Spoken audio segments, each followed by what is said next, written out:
আসসালামু আলাইকুম, সবাই কেমন আছেন? দেশ ও দেশের বাইরে থেকে যে যেখান থেকে এই মুহূর্তে আমার ভিডিওটা দেখতেছেন সবাইকে ভালোবাসা এবং অভিনন্দন। আমি আজকেও চলে আসছি রড এবং সিমেন্টের ভিডিও নিয়ে। আমি প্রতিনিয়ত দোকানে দোকানে যেয়ে দাম কানেক্ট করে আপনাদের মাঝখানে ভিডিওগুলো তুলে ধরি। যদি আমার ভিডিওগুলো ভালো লাগে অবশ্যই লাইক কমেন্ট সাবস্ক্রাইব করে পাশে থাকবেন নতুন নতুন ভিডিও পাওয়ার জন্য। আর আপনারা কে কোত্থেকে দেখতেছেন, আপনাদের জেলায় রড এবং সিমেন্টের দাম কেমন অবশ্যই কমেন্টের মাধ্যমে জানাবেন। আমি প্রতিনিয়ত আপনাদের ধারণা দেওয়ার জন্য আপডেট বাজার জানাই। আজকেও সেই ধারাবাহিক অব্যাহত রেখে চলে এসেছে রডের দোকানে সিমেন্টও আছে। আমরা জানাবো রড এবং সিমেন্টের দাম কম, বর্তমান রডের দাম কিন্তু খুবই কম যাচ্ছে। এটাই সুযোগ যাচ্ছে আসলে পাকা ঘর নির্মাণ করা।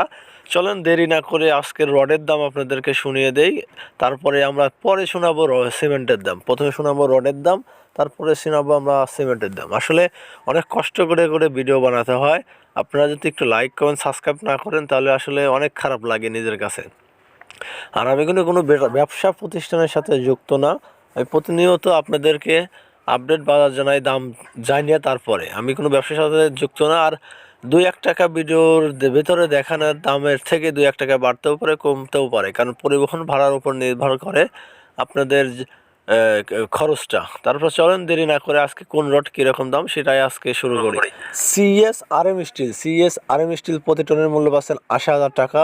তারপরে যে রডটি আছে আমাদের রানি স্টিলটি পেয়ে যাচ্ছেন প্রতি টনের মূল্য 79,500 টাকা। কেজিতে হিসাব করতে গেলে 79 টাকা 50 পয়সা প্রতি কেজি।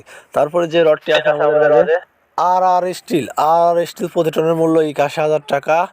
এস এস স্টিল প্রতি টনের মূল্য 78,000 টাকা। কেজিতে হিসাব করতে গেলে 78 টাকা প্রতি কেজি। তারপর যে স্টিলটি আছে আমাদের আনোয়ার স্মার্ট বর্তমান ভালো মানের রড। আনোয়ার স্মার্ট প্রতি টনের মূল্য পেয়ে যাচ্ছেন 81,000 টাকা প্রতি টন। কেজিতে হিসাব করতে গেলে 81 টাকা প্রতি কেজি। এম এস এম ডাব্লিউ পাচ্ছেন প্রতি টনের মূল্য 81,000 টাকা প্রতি কেজি, পাচ্ছেন 81 টাকা প্রতি কেজিতে। আমি আসলে কোনো ব্যবসা প্রতিষ্ঠানের সাথে যুক্ত না। আমি প্রতিনিয়ত দোকানে দোকানে যেয়ে দাম কানেক্ট করে তারপর আপনাদের মাঝে দাম তুলে ধরি। আসলে দাম তুলে ধরার কারণ একটাই, আপনাদের একটা ধারণা দেওয়ার চিন্তা করি। দেশে এবং প্রবাসে যারা আছেন তাদের শুধু একটু ধারণা দেওয়ার চিন্তা করি রডের এবং সিমেন্টের দাম। কারণ এখন রডটার দাম খুবই কম যাচ্ছে বর্তমান। কারণ রড কম দেওয়ার কারণ একটাই, কারণ এখন অন্তর্বর্তী সরকার থাকাকালে কোনো কাজ চলতেছে না। আর যে সামনেই নির্বাচনের পরেই যদি আসলে সরকার গঠন হওয়ার পরেই যদি আসলে কাজ শুরু করবে, সরকার কাজ শুরু করলে কিন্তু আপনিতেই রডের দাম বাড়বে। আর রডের দাম বাড়লে পরে কিন্তু আপনাদের আসলে ঘর ওঠানোর জন্য একটু হলেও বেশি টাকা খরচ হবে। এজন্য আমি প্রতিনিয়ত আপনাদেরকে আপডেট বাজার জানাই। এবং যদি আমার ভিডিওগুলো ভালো লাগে অবশ্যই লাইক কমেন্ট সাবস্ক্রাইব করে পাশে থাকবেন নতুন ভিডিও পাওয়ার জন্য। আর আপনারা কে কোত্থেকে দেখতেছেন অবশ্যই একটু কমেন্ট করবেন। আমার ভিডিওগুলো কেমন লাগে একটু যদি আপনারা কমেন্টের মাধ্যমে না জানান তাহলে আমার ভুল ভ্রান্তি থাকবে, আমি ঠিক পাবো না। এই জন্য আপনাদের মাঝে একটু তুলে ধরি, আপনারা যদি ভুলভ্রান্তি থাকে একটু কমেন্টের মাধ্যমে জানাবেন। চলুন তারপর যে রডটি আছে তা আমরা জানা দেবো দাম কত।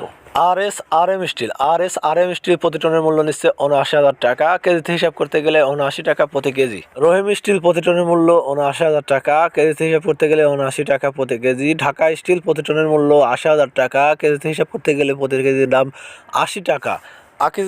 আকিজ স্মার্ট বর্তমান ভালো মানের রড চলতেছে 82,000 টাকা প্রতি টন। কেজিতে হিসাব করতে গেলে 82 টাকা প্রতি কেজি। ভিএসআই প্রতি টনের মূল্য নিচ্ছে 79,000 টাকা। কেজিতে হিসাব করতে গেলে 79 টাকা প্রতি কেজি পেয়ে যাচ্ছেন আপনারা। জিপিএইচ স্টিলটা পেয়ে যাচ্ছেন আপনার বর্তমান বাজার দর 82,000 টাকা। কেজিতে হিসাব করতে গেলে 82 টাকা প্রতি কেজি। তারপরে রয়েছে আবুল খার কোম্পানির ভালো মানের রড রয়েছে এ কে এস রড প্রতি টনের মূল্য বিক্রি হচ্ছে 82,000 টাকা। বর্তমান আবুল খার রডটা ভালোই চলতেছে। এ কে এস রডটা যদি আপনারা ঘর নির্মাণ করতে চান এ কে রডটা খুবই ভালো। তারপরেও আপনারা দোকানে দোকানে যায় দাম কানেক্ট করবেন, তারপরে চিন্তা করবেন আসলে কোন রডটা নিলে ভালো হবে, তারপরে ওই রডটা নিয়েই ঘর ওঠানোর জন্য চিন্তা করবেন। আসলে আমি যে দামগুলো দেখানোর চেষ্টা করলাম আপনাদের মাঝে, এই দামগুলো আসলে আমি যেটা বলতে নাই, আপনাদের ধারণা দেওয়ার জন্য আপনাদেরকে আসলে এই দামগুলো বলা হলো। আপনারা দোকানে দোকানে যে দাম কানেক্ট করে তারপর আসলে কেনার জন্য চেষ্টা করবেন। কারণ 1-2 টাকা পরিবহন ভাড়ার ক্ষেত্রে বাড়তেও পারে কমতেও পারে। আপনার বাসা থেকে যদি দোকান একটু দূরে হয় তাহলে পরিবহন ভাড়া বাড়বে, আর পরিবহন ভাড়া বাড়লে পরে